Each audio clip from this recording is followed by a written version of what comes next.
gentlemen. My name is Tom Fraser. I am the honour of being Honorary Professor of Conflict Research here with INCORE. And it's my very real pleasure this evening to welcome you to the lecture by Graeme Simpson, the Director of Interpeace USA. I say it's a great pleasure, and it is. It's also a very poignant one because, as many of you in this hall will know, sadly, on Saturday we lost Professor Jim Allen, who died that day. Jim was a long-serving provost of this campus, as I'm sure you know, and Pro-Vice Chancellor of the university. Jim's own academic discipline was very different from our own. He was a pharmacologist by training and a very distinguished one. But Jim had the ability to reach out intellectually and in other ways to other disciplines, and he was a great friend and supporter of INCORE, and very, very proud of the work that we have done and the contribution we've been making to the life of this institution. So I will not have done so, obviously, but I felt it incumbent to pay that tribute to Jim this evening. One of the things which has always attracted me to McGee has been the contrast between the traditions that we have and the way it has always looked to the future. As a historian, it gives me great pleasure to be here in this hall, which dates back to 1865 and is an accepted part of the history and traditions of this city. But McGee has looked forward in all sorts of ways, far too many for me to mention here this evening. But one of these has been the study of peace and conflict. Our NA program goes back almost a quarter of a century, and sometimes, Professor Hammer, I have to pinch myself and realise that INCORE has been part of the university here for nearly 2 decades. Its work has been pioneering and outstanding, and it continues to be so. We have here with us, over the next couple of days, the members of our International Advisory Group, with whom we interact in all sorts of ways, and I hope they gain from us, and we certainly gain immensely from them. And it's as part of that that we have this evening's lecture from a very, very distinguished practitioner in the area of peacebuilding, and that is Graeme Simpson. Graeme, you are very, very welcome to be here this evening. We are looking forward immensely to what you have to offer, and I would now like to pass to my colleague, Professor Randall Handler, formally to introduce Graeme to us.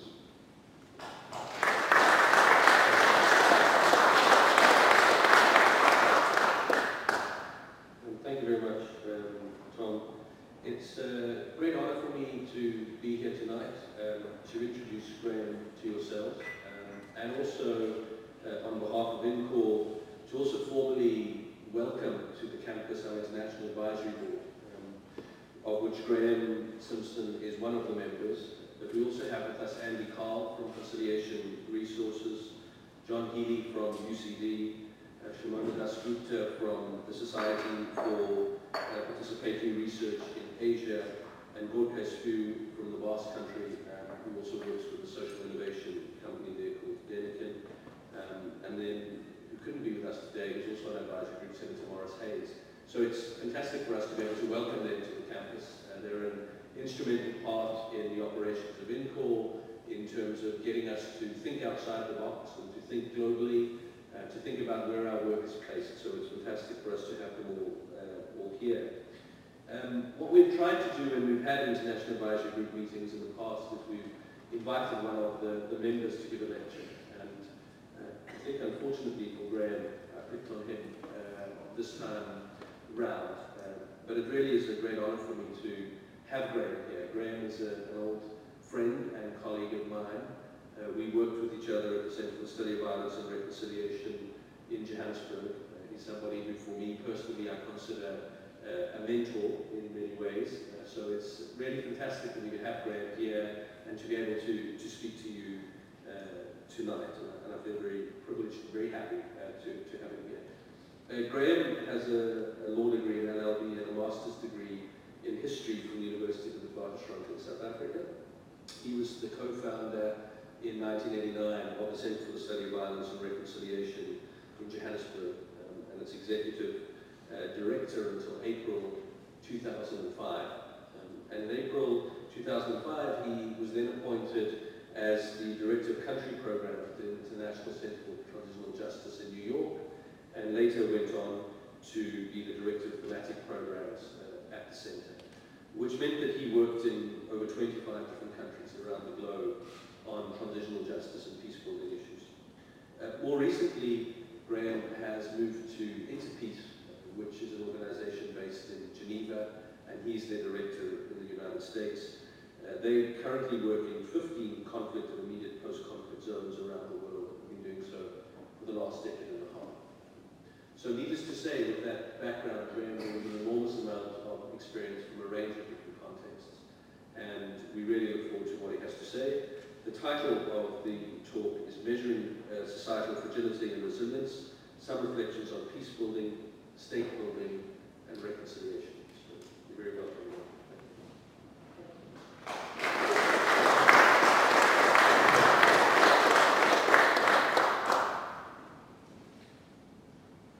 Thank you very much for that kind introduction. I'm not sure that it's healthy to acknowledge someone as your mentor just before they speak, not least because if that were the case, then I think you overtook me some time ago, Graeme.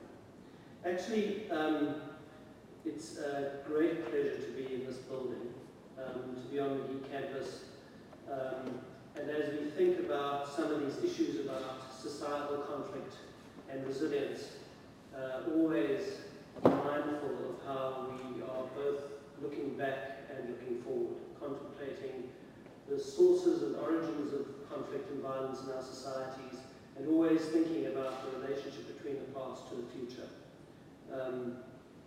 So it's incredible for me to be in a building this old. I come from a society where I think we pretty much destroyed most of the things that were more than 20 or 30 years old and replaced them with new things. So it's a little odd for me talking here at the invitation of INCORE. Not least because in the day I spent today in the International Advisory Meeting, and in the days I spent there a year ago, and in everything I've read, I have every reason to be incredibly intimidated by the extraordinary expertise in the area which I'm about to address. There are very few people who, quite like INCORE, are engaged creatively, critically, in a deep-rooted way that marries both local level community engagement with the highest levels of policy thinking on these very subjects. The ideas about how we measure impact in dealing with violent conflict and in building durable peace are incredibly complex, and I don't think there's anyone that I've encountered that is engaging with these things as creatively as INCORE. So it's a bit like bringing coal to Newcastle, and I hope you'll forgive me for being provocative at times rather than intelligent in the interest of a conversation. I suppose the starting point for me is really about, as someone who has lived through a very particular transition, the South African transition, and who recognized very early on in the process that the neat line between a conflict and a post-conflict society was not as convenient as we often thought. That actually the sustained patterns and the changing patterns of violence in the society, the continuity amidst all the change in the experience of many people in the society, of patterns of exclusion, marginalization, frustration, etc., caused me, and I think causes us, to challenge sometimes the ease with which we assume that formal peace processes, negotiated or mediated peace settlements, the ease with which we mystify the extent to which they simply resolve the conflict and end the violence. Peace building is essentially about building trust. It's about building trust not only between political elites at a negotiating table, but it's about building trust in new embryonic democratic societies, between people, citizens in many instances, and the new evolving state.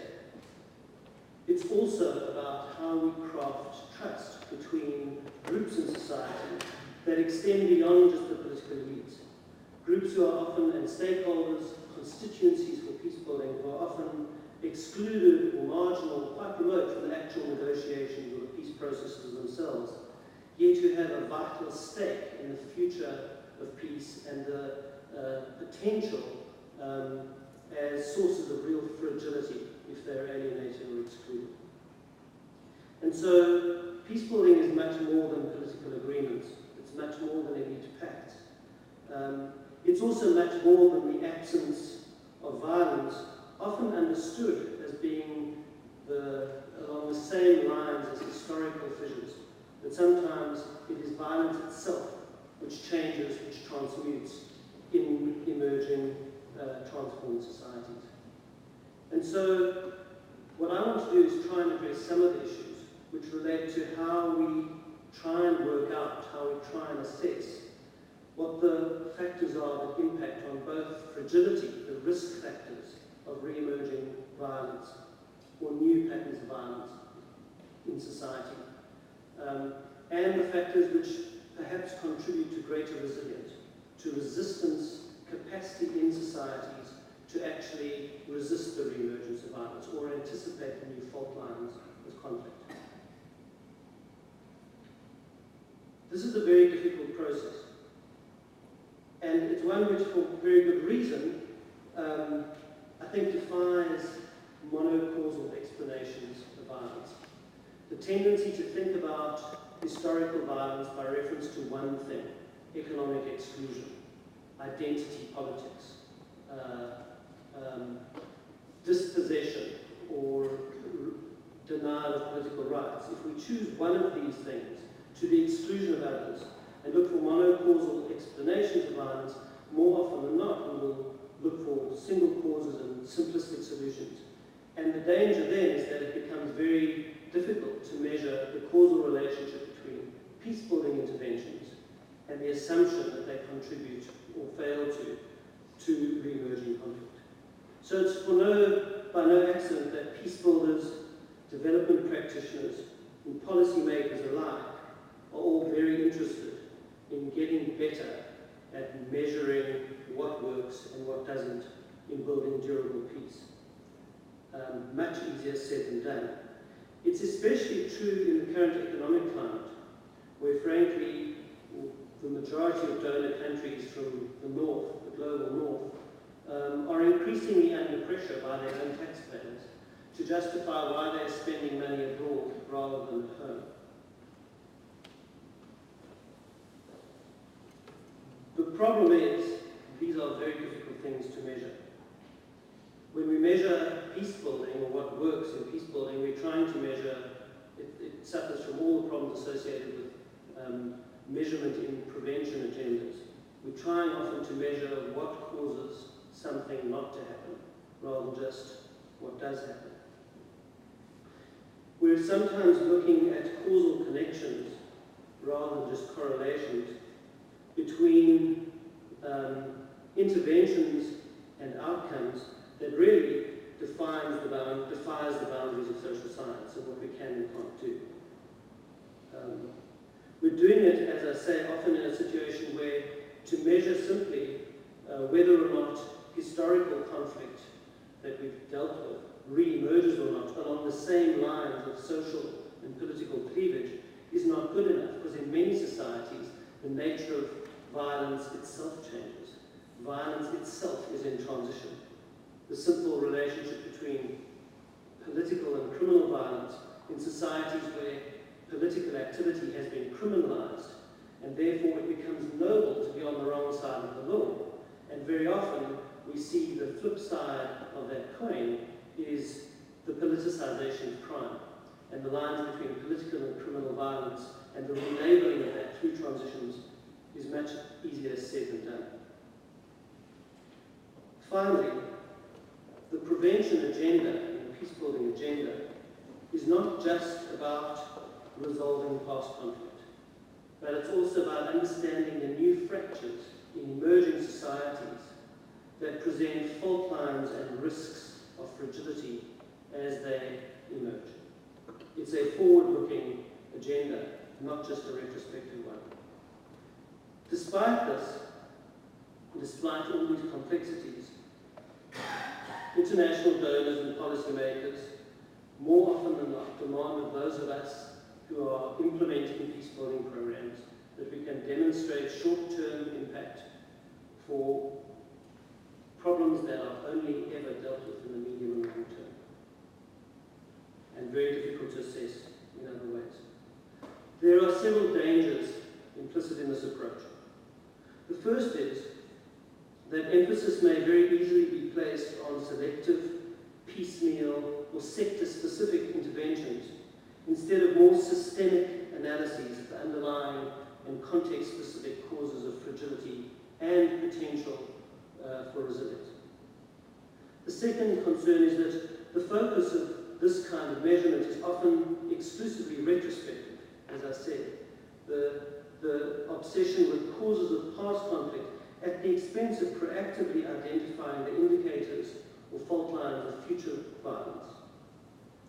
The third concern is that this focus is frequently on exclusive attention to risk factors, to fragility indicators, at the expense often of identifying the resilience factors that might form the platform for more cohesive or non-violent societies, capable and willing to meet their society's social and developmental needs.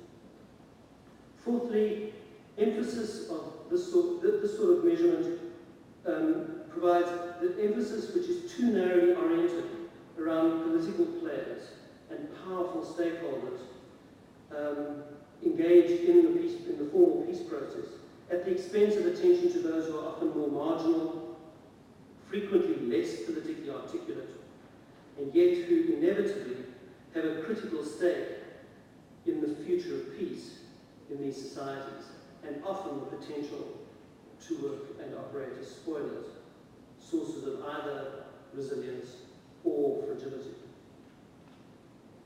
Finally, the concern is that intervention, that these sorts of approaches to measuring impact, these narrow approaches that I've talked about, often mobilize resources on the basis of short-term responses to crisis situations in lieu of developing medium and longer-term capacities to understand and address the risks of fragility and the potential of resilience. Now, there are some recent endeavours which are really interesting in the attempt to overcome some of these things. The World Development Report produced earlier this year by the World Bank articulates a very strong view about these fault lines of future conflict and fragility, is very specifically concerned about understanding both risk and resilience factors, and is particularly articulate on the cyclical nature of violence and the recognition of the way in which patterns of violence evolve and change.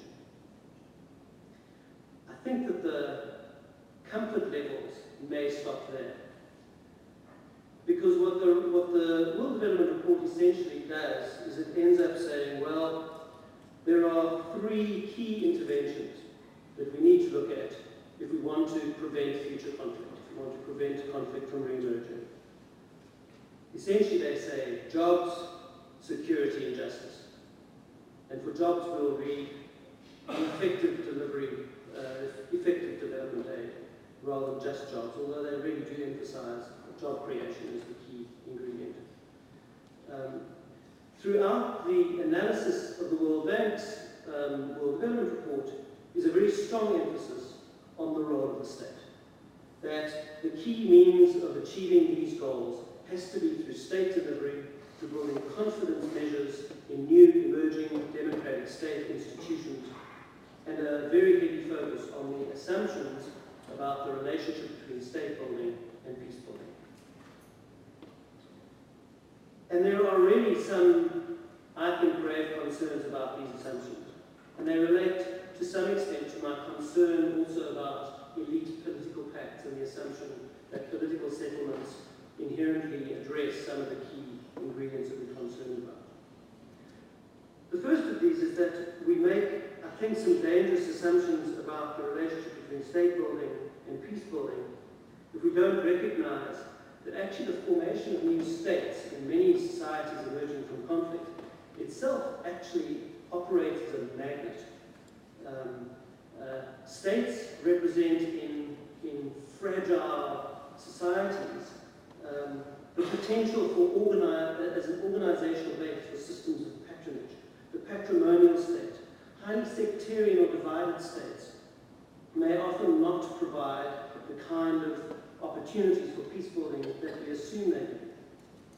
And perhaps even worse than that, in many of the societies that we're dealing with, the state itself has a key history and legacy, often in the conflicts themselves, and the lack of confidence of ordinary people in governance and the state presents very serious problems. The second issue around state building is that the emphasis has tended to be on formal processes, elections in particular, often at the expense of much more inclusive opportunities for participatory state building processes, such as, for example, in the processes of constitution making. And constitution making provides an amazing set of opportunities for both addressing historical underlying causes of violence, but real opportunities for much broader participation in the process and confidence building. And finally, there's the question of legitimacy, trust, and accountability. And I do just want to emphasize here that in many respects these are moving targets. That even where negotiated peace settlements produce a high degree of confidence in governance, the relationship building exercises are not enough. That very quickly societies and embryonic, ordinary people in embryonic democracies start to expect different things of the state. And the question of delivery on their expectations, the quality of services provided, these things that are about governance may well detrimentally affect the credibility of the state, rather than just the legitimacy that comes with a peace negotiation through the key political actors. So that deals with some of the concerns I have about the relationship and the assumption that state building and the building of state institutions is the best indicator of successful peace building. I want to just tackle very briefly some of the other issues in the World Development Report on the whole area of justice and security, because the other implication is that if you do this, if you build credible state institutions, you deliver justice, security, and jobs, you have the best prospects of building durable peace in these societies. And that's interesting because in their defense, the glossary of the World Development Report talks about justice in two different ways. On one hand, it talks about accountability and criminal justice. But much more interestingly, it actually talks in the glossary of terms, when it talks about what we mean by justice, about the process of building just societies, the notions of fairness, the indivisibility. For me, this means the indivisibility of experiences of injustice, that people experience injustice not just as being shot on the streets and torture, but dispossession and their experience of being excluded on the basis of race or religion or identity, etc., etc.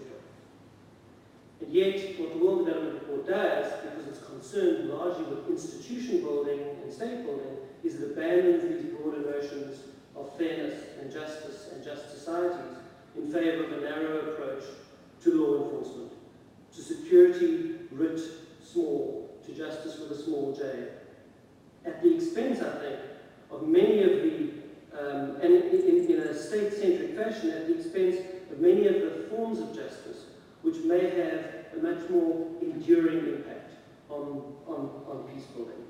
Reparative, restorative, transformative justice, some distributive justice in societies where access to economic resources has been a critical source of the original conflict.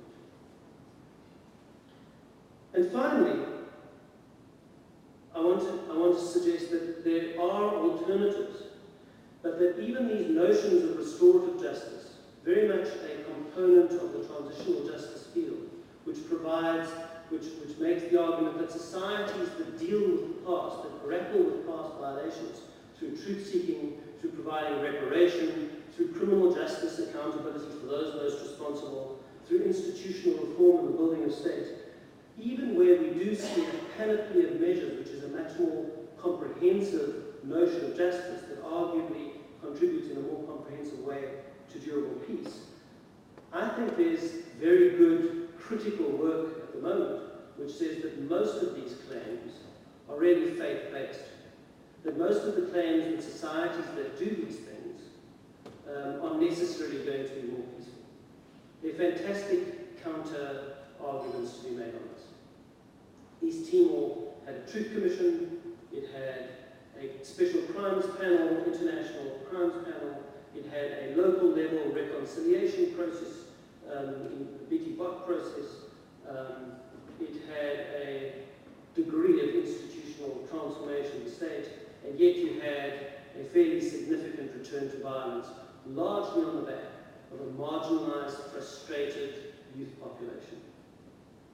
On the other hand, Mozambique, almost a political agreement not to deal with the past. No truth commission, no trials. Some very interesting local level reintegration programs for former combatants, mostly shaped by very customary forms of sort of rain ceremonies and reintegration. Arguably, you couldn't check any of the boxes of what a sort of traditional transitional justice dealing with the past kind of approach would be, and yet you had a seemingly durable peace, perhaps not for that long, but for the time being, a reasonably successful development path. And so it's very hard to make an argument without being able to demonstrate, and this is a challenge which I think we face in the peacebuilding field, is that it's one thing to say, you can't ask us to provide clear causal relationships between our interventions and these extremely complex processes of building peace. We can't, on one hand, say that, and then on the other hand, say we simply rely on faith that what we're doing works. We have to start actually cultivating alternative indicators. And this, I think, really does bring us into that complex area which relates to the whole issue of the changing nature of violence, that patterns of violence in these societies is not the neat Chinese wall between post-conflict and conflict societies, and the way in which violence itself transmutes in these societies really presents some of the key challenges for how we measure success and impact. But before I go there, and I will just share with you a laundry list and leave the rest for discussion about what I think are some of the factors that we need to start building indicators around, I just want to deal very briefly with the third component of the World Development Report. Because very often, when we talk about root causes of conflict in society, this is a kind of a code for talking about patterns of economic exclusion. The haves and the have-nots, the assumptions of relative deprivation and its relationship to potential violence. Certainly in the fragile peace processes in the African context with which I'm most familiar. And here I think there are some really important issues that we need to grapple with. and that are fundamental challenges to policymakers, peace builders, and donor community alike. The first is the recognition, not news, implicit in conflict-sensitive approaches to development, that actually the injection of economic resources into societies, the Marshall Plan approach, which became very popular in the wake of the Second World War, in societies historically divided over access to resources, can do more to promote and reignite conflict than it does to necessarily resolve it. Related to that is the danger of an economic model which presumes that growth-based development somehow inherently will resolve the issues of dispossession and unevenness of access to resources. And that in the absence of distributive justice, recognizing that sometimes the control of the state is the best way of controlling state patronage in societies in which the economic base is very limited and state wealth is a real source of power and control. That actually even growth models where economic growth is captured by the few can do more to promote violence than to resolve it. Deregulation of the economy can create intense competition over who has access, for example, amongst taxi drivers, to new and enriching taxi routes. The other issue that I want to raise here is the whole concern around job creation as a necessary solution to some of these things. You know, my experience of most of the conflict societies that I've worked in and that I've seen is that formally there are massively high levels of unemployment. And yet, many of these societies, one of the gravest concerns is the power and holding space of the illicit economy, of conflict-based sub-economies that actually sustain huge swathes of the population, and in which they develop economic interests that are sometimes somewhat resistant to the relatively limited benefits of the job creation model. I remember chatting to a young, angry, frustrated, marginalized juvenile offender in a South African prison. And I said to him, so, and just by the way, there's really no one, in my view, that is more articulate, more clear, and more insightful about violence prevention programs than the young men who are on the wrong side of those sort of violent interactions. They're incredibly insightful and articulate in understanding their own descent into criminal underworlds, what the triggers were, what the experiences were, the issues of victimization, the witnessing of violence in their families, etc. They're very clear. We don't like to listen to them. We're often very alienated from them. They're incredibly clear and articulate about how they got there. And I remember chatting to this one fellow and said to him, so if in the midst of this you were given a job, would that have made the difference? Would that have given you a stake? Would that have given you a sense of identity and belonging in the society? And he smiled, this huge toothless grin, and he said to me, what, and only once a month? He was a car hijacker. I think he pretty much generated wealth on demand in terms of court. It's not just those sorts of, it's the slum lords who control sleeping space by the foot, who have an interest in controlling those slums and a disinterest in the construction of family quarters. It is the drug cartels who wield as much power as states, who are sometimes more effective in delivering services to populations as states, who have incredible resistance to the formal economic development models. And so we have to be incredibly careful, without denying the importance of an economic state and the value of job creation, to see it as isolated from the reality of conflict-sensitive development, to see it as isolated from the power of resilient identity of the people who are invested in the illicit economy, is simply naive. And we have to be very careful, in my view, of simply linking state building, job creation, and criminal justice as the three ingredients which will produce durable peace. I think we're confronting really dangerous demands around indicators of fragility that really don't offer the systemic and comprehensive spectrum of issues that we need to consider. And what I want to do is just list some of them that I think are really important ingredients. None of these factors, in my view, stands alone. And this is not an exhaustive list by any means.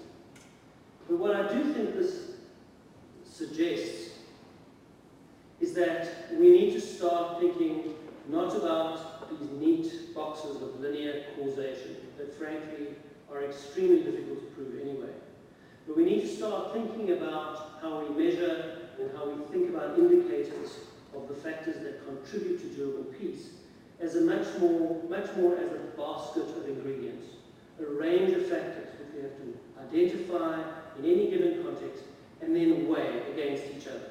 And we need to start thinking about a much more qualitative approach to the factors that contribute to durable peace. So, at risk of just murdering you with a laundry list, I will be, I promise, very quick. The first, and it's very powerful and illustrative for me, is really, and I'm going to talk about 5 or 6 of these.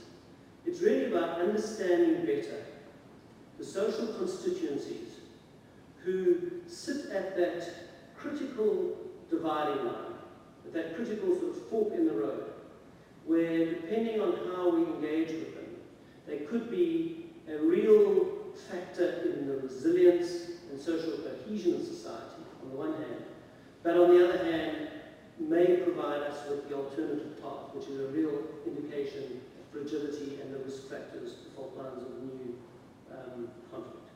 The first is the youth.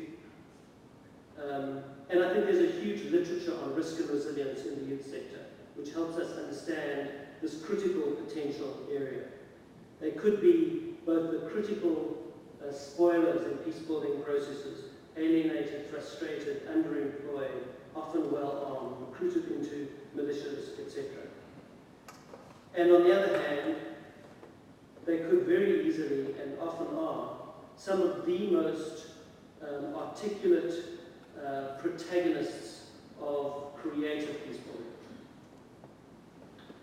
Similarly, the same is true of ex-combatants. Again, here I would want to emphasize the critique that when we think just about demilitarization of the state and not about demilitarization of society as a crucial part of building durable peace, we need to think about ex-combatants in a sense at the heart of that, equipped to destabilize any fragile peace process on the one hand, and yet when integrated, when effectively reintegrated in their societies, the potential to operate as some of the most creative protagonists of peace. Again, I have a recollection of some former soldiers in my own country who found common cause across the historical political divides in forging organizations which were really obsessed with trying to find a place for ex-combatants on both sides of the political. The dialogue, the trust building in that area was dramatic in its impact when it worked, and equally terrifying when their common cause was actually in joining gangs and finding alternative ways of earning a living when they weren't given it. The third area and the third social constituency that I think is critical is the victim community and the whole issue of victim acknowledgement. There's a lot of work, and even the World Bank has done a lot of work on the risk of unresolved grievance as a producer of cyclical patterns of violence. I do want to say that I think that this is both a source of potential resilience and a source of fragility in societies. That actually, and this is not uncontroversial, particularly in this country, I think, there is some danger that the identity of victimhood can itself become a trap, can itself become a way in which communities are embedded in the past and unable to separate from it. But I would take that risk and strongly suggest that we need to engage with victim communities, victim acknowledgement as a critical component, and think about this as a factor which can contribute either to a fault line to future conflict or to potential resilience. The fourth issue is the whole area of forced displacement.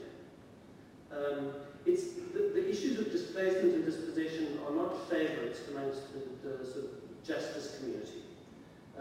It's much easier to deal with torture, execution, and severe ill treatment than it is to deal with the seismic impact of dispossession and displacement that often plays itself out in societies.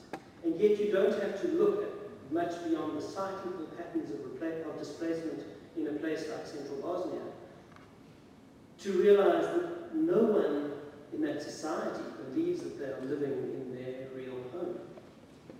And the devastating consequences of this, potentially, for patterns of cyclical violence, often transmitted over generations. This is not short-term, these are not short-term problems. The power of diaspora communities, often fleeing in very traumatic circumstances, and then really becoming quite resistant to change through peace processes back home.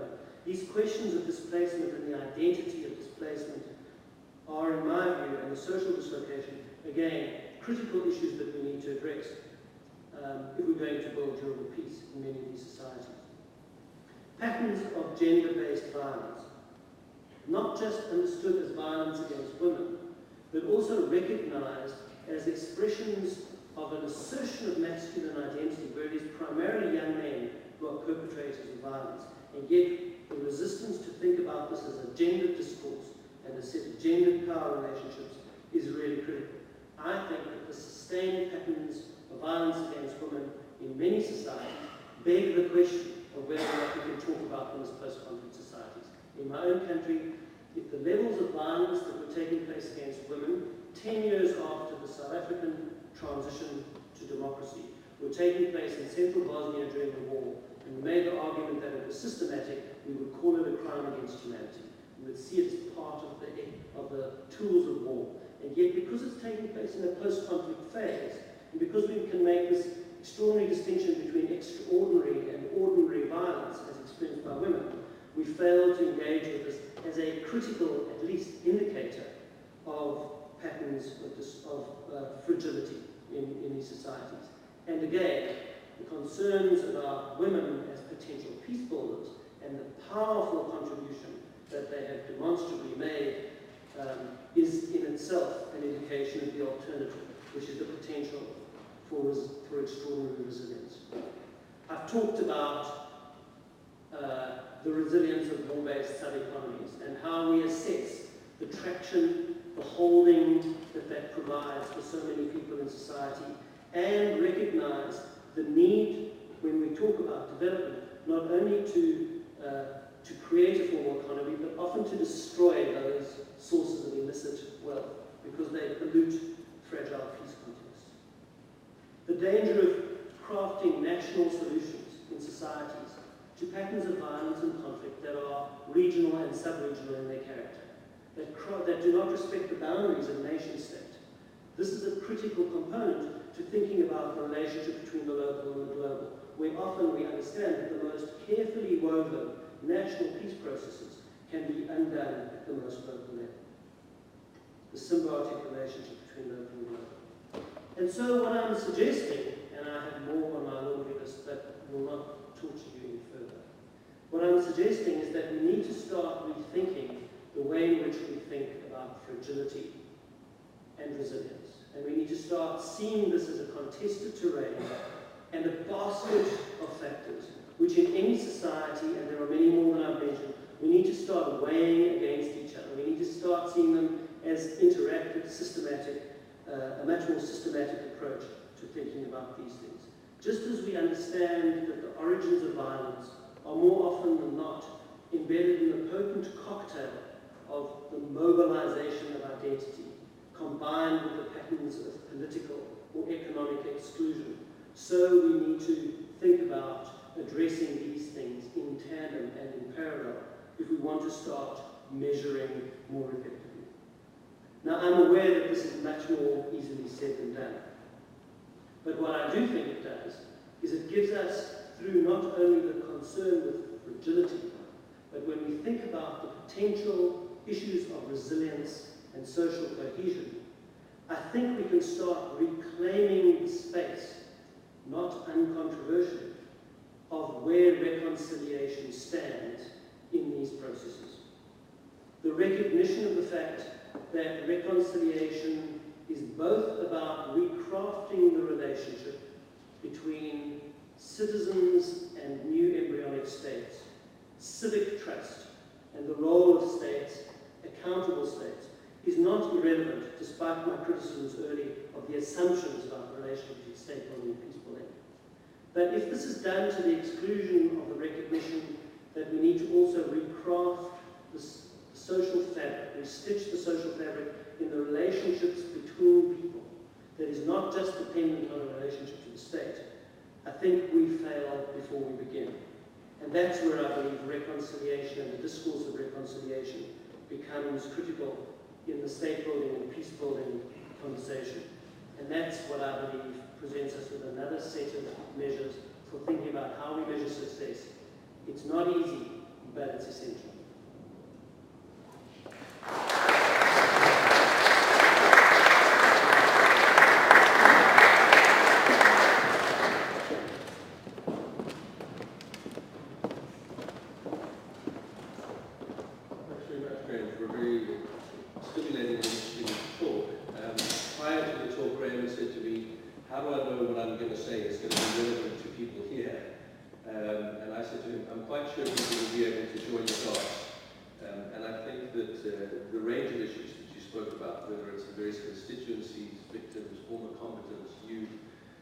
Questions of issues around state building and what that means for peace process, all of these issues I think have a resonance here, so I really want to thank you for that.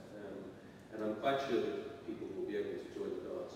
And Graeme has kindly agreed to take a couple of questions, so I'd like to do that. It would be good if we could have a roving mic, so I don't know if Brendan's going to do that.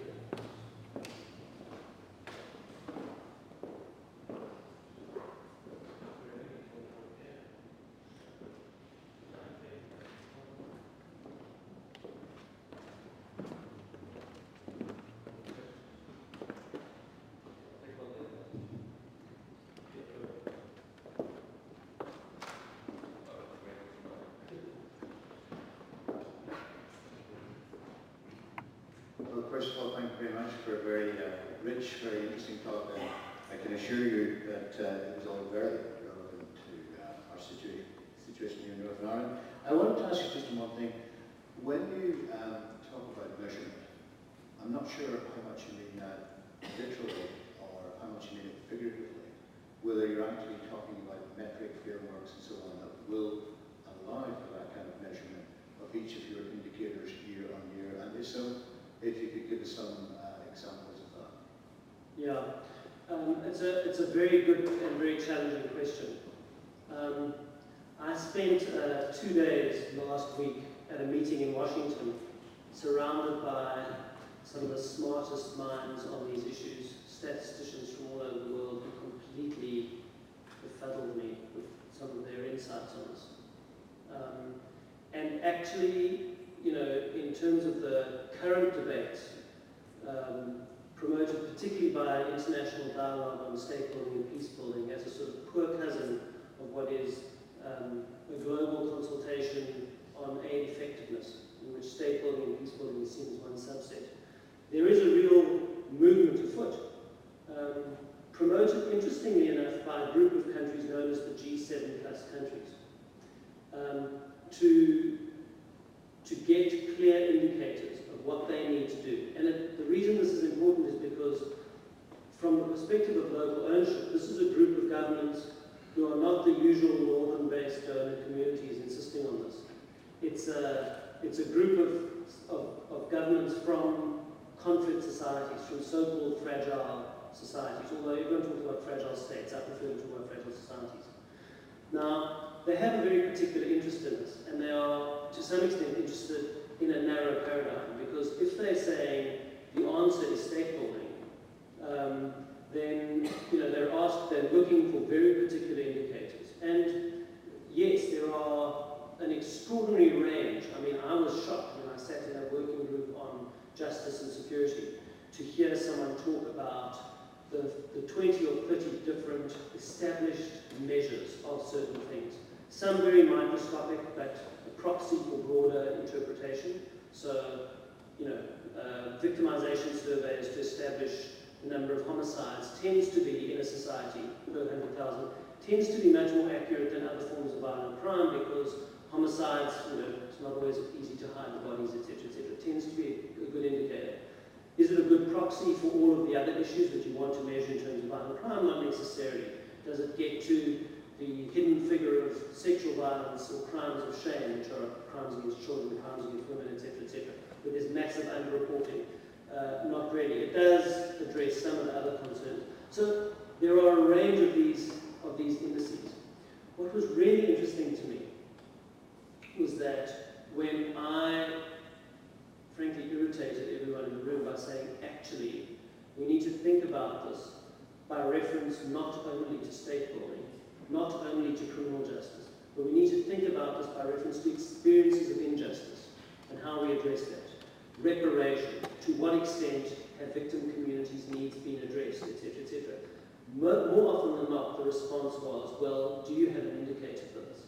Do you have a measurable tool and a metric? And quite a strong resistance, actually, to crafting new ways of seeing and measuring these things. And, it's understandable. They're working under huge pressure, and they're trying to get, 17 governments, it's called the G7 plus, now 17 governments are saying, we want to know what the criteria are that we need to meet in order to essentially get out of this, get away from this label of being fragile societies. And so there's a high degree of pressure. They want to look for existing, well-established metrics, but there's a strong resistance to actually saying we need to start rethinking how we measure some of these things, and we need to come up with new metrics. I do think that's a challenge for us in the field. I think that we actually have to start developing alternative ways of measuring, because the tools that are currently being used, I think, are inadequate or being relied on.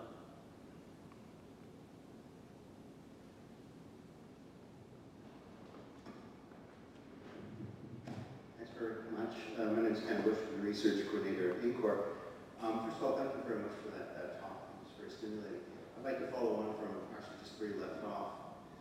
One of the things that strikes me when we talk about peace and conflict is the degree to which all of our metaphors seem to be rooted in building. I think you quite rightly talked about the way state building and peace building were mushed together.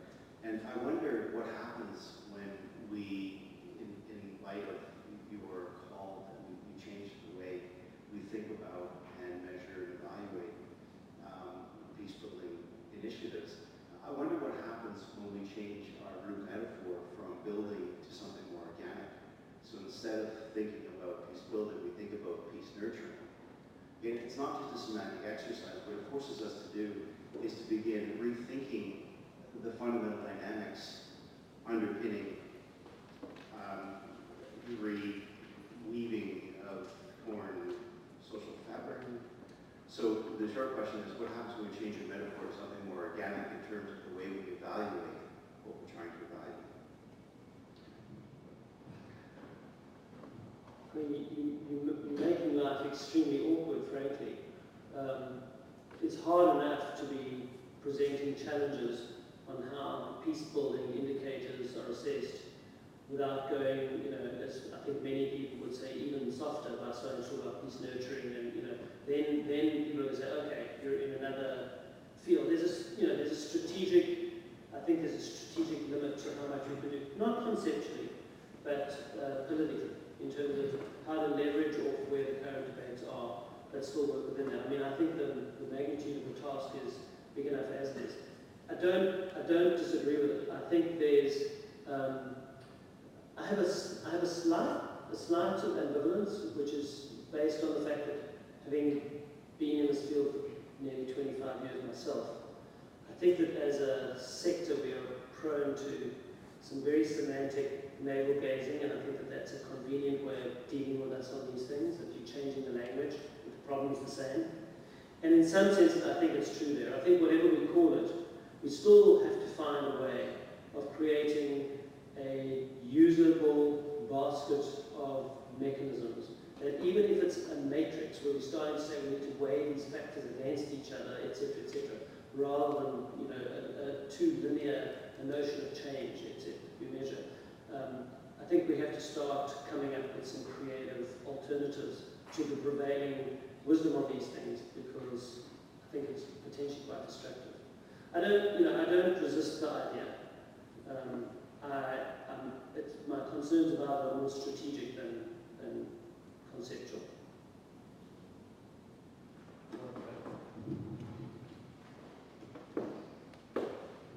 Thank you very much. I'm a very new student to peace studies, and I was interested when you were talking about accountability.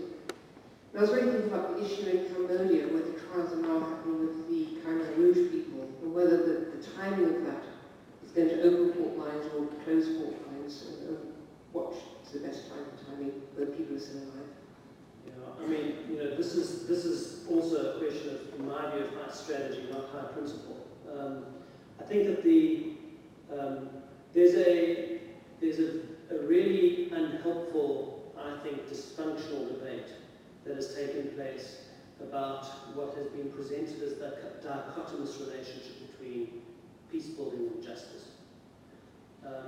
And I say that because I think it has not, I think within the peacebuilding community, we have not embraced creatively enough the opportunities for articulating an accountability discourse as something that is in the interests of and that we'd like to own as being critical to building durable peace. And so rather than seeing accountability as a necessary threat to fragile peace processes, I think we need to start thinking about it differently. Now, the problem is when we start thinking about justice narrowly as only being about prosecutions, and when we start thinking about peace processes narrowly as being only about the delicate moment in which peace is being negotiated. For example, in northern Uganda, when the ICC was wanting to prosecute the Lord's Resistance Army, and the government of Uganda was trying to get them to the negotiating table, and everyone was saying, if the ICC weren't there, there would be peace. I happen to believe it weren't the case, but I think that that's unhelpful. I think it's unhelpful because we're defining both peacebuilding and justice too narrowly. We need to start seeing peacebuilding as a longer-term process that precedes peace negotiations and succeeds it as well. And we need to start seeing justice and accountability as being much more than just about criminal accountability and much more about the range of measures that deal with, frankly, the impunity gaps that criminal justice systems can never deal with when you're dealing with massive and systematic levels of violence, as was the case in Cambodia. And so, reparation, truth-seeking, institutional reform, memory and memorialization, these are all ways of achieving a greater level of accountability. Some of them can be deployed more easily in more delicate phases in the peacebuilding process than others. And so the question of sequencing and the question of timing, I think, is something that peace builders and human rights practitioners need to get around the table and work on. You don't violate your international obligations to prosecute those most responsible for international human rights crimes, but you may not do it at the most delicate moment in the peace process.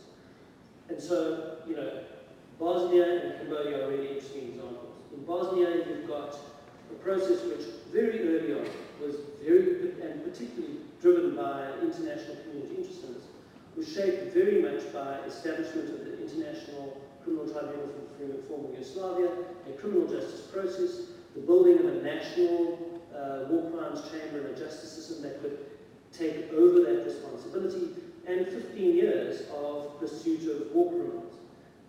Several attempts to establish a truth-seeking process during that time, all rejected. And today, and I was last year asked to help think about a strategy around truth-seeking in Bosnia. It's a really interesting case, because you've got a case where 20 years after a very problematic peace process, a set of criminal prosecutions, they're now looking at truth-seeking. The contrary in Syria, where you had a truth commission and a special court operating side by side. Not only problematic, but a really interesting different case. And Cambodia, 30, 40, many more, 50 years later, you finally have a small handful of people being brought to account. I think these are all areas in which you measure the risk and you establish what the timing is, the relative benefits weighed against the extraordinary costs of some of these exercises, I don't think there's a simple answer to your question.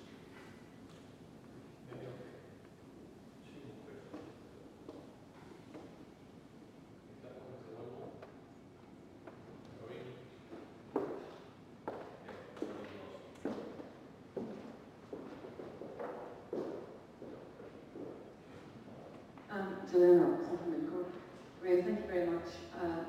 When Brandon was making his few comments just after you finished your lecture, he said we could draw dots from to the Northern Ireland situation, and so far no one has specifically done that. I think two things that you have raised in my mind that are vitally important are that you placed youth as the first person on your list. I'm not saying you said they were most important, but I think in Northern Ireland there has been a neglect of youth. So there are a lot of people working in the youth area, but I don't think it is not as high priority as it should have had. And that in some way fits in with your other point around the job creation as being naively seen as a solution to the problem, because I think our programmes for government have emphasised the importance of economic development and so on, and have seemed to imply that that will raise the tide and that all of the problems will be solved. So it's just a comment rather than a question. Well, I'm glad there's someone who's establishing the relevance of some of the things I said. I was slightly worried.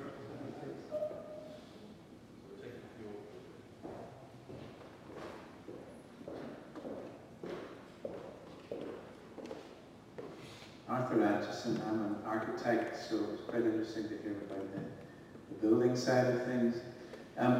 I'm looking for that peaceful place, and I'm looking particularly for the peaceful place that may exist in spite of the differences and the difficulties. And there are large differences and difficulties here, represented by activities in this city over the last number of months, which reflect the fact there is a significant difficulty and a significant difference. And I think if there are examples which show people that there is this place of peace, whether it's inner peace or whether it's beyond inner peace, I think that those are places that really do require multidisciplinary, more than building, more than nourishing, more than making.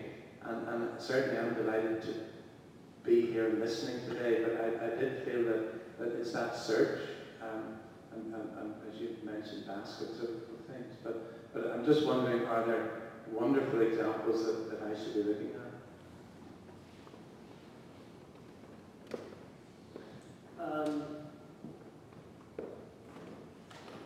Actually, that's I think a really important challenge, and it's an important challenge to someone who's spent their life talking about reconciliation, but doing it through this sort of critical lens about the range of things that we have to address. The reconciliation in societies, or building a cohesive political community, or social cohesion and their different resilience, capacity to resist the resort to violence in order to resolve differences in society. These are different ways of expressing the same thing.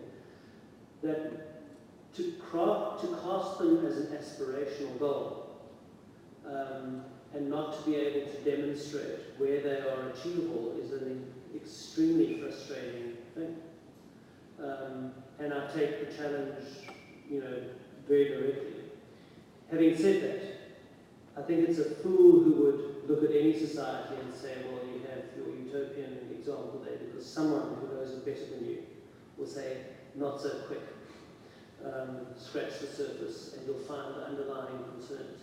I think there are, however, baselines. I think that there are indications that some societies are better able to navigate conflict without the resort to violence than others. And our problem is, it's not so much can we say which is the perfect place, but are we doing the work, and this is implicit in what I was saying, to dissect not only the sources of fragility, but the opportunities for resilience. Because then I think it becomes a forward-looking opportunity to actually say, how do we construct that resilience? Where does peace work? Where does it have traction? Even if you're looking in a devastating place like Somalia, at the local level, in a particular community that has remained insulated from the wider violence. But I don't have other than that, I don't have a particular place and a particular time of year.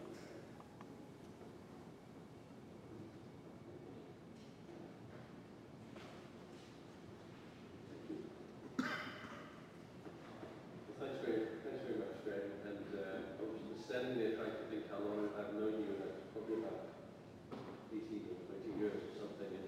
And as always, in these sorts of discussions or listening to Graeme speak, I'm sort of left with this mulling over a million things in my head. And for me, that's a good place, and so I hope that you're all in the same place and have taken a confusion here already. But I've certainly taken a lot away from it for myself, and so thank you very much for making the time and the effort to prepare such a detailed talk. I want to just end off by formally asking Bronya Kelly from INCORE, who's our policy practice director, to do a vote of thanks to Graeme. So thank you.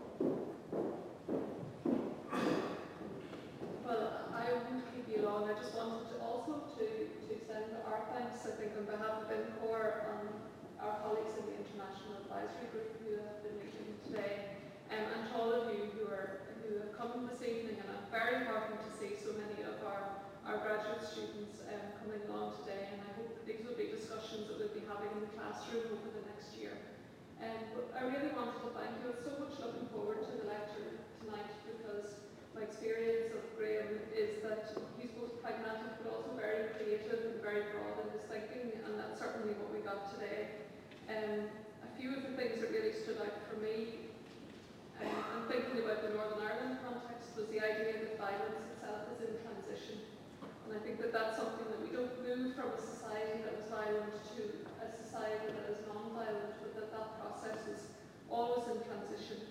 I also, it's just in response to one of your questions, the fact that you said it's important to think about fragile societies, not just fragile states, and I think that changes the way we look at things. And I think an issue which I think will become increasingly important for INCORE is the idea of engaging with those that are not as politically articulate, but still have an enormous stake in the outcome. And I think that that's something that we need to always bear in mind, that it's not always the most articulate or the loudest voices, but it's the young man in prison. You know, there are other people that have creative ideas in terms of thinking about the future. So on behalf of everybody, thank you very much for coming out tonight on a Monday night, quite an autumnal night, and we look forward to seeing you at INCORE events in the future.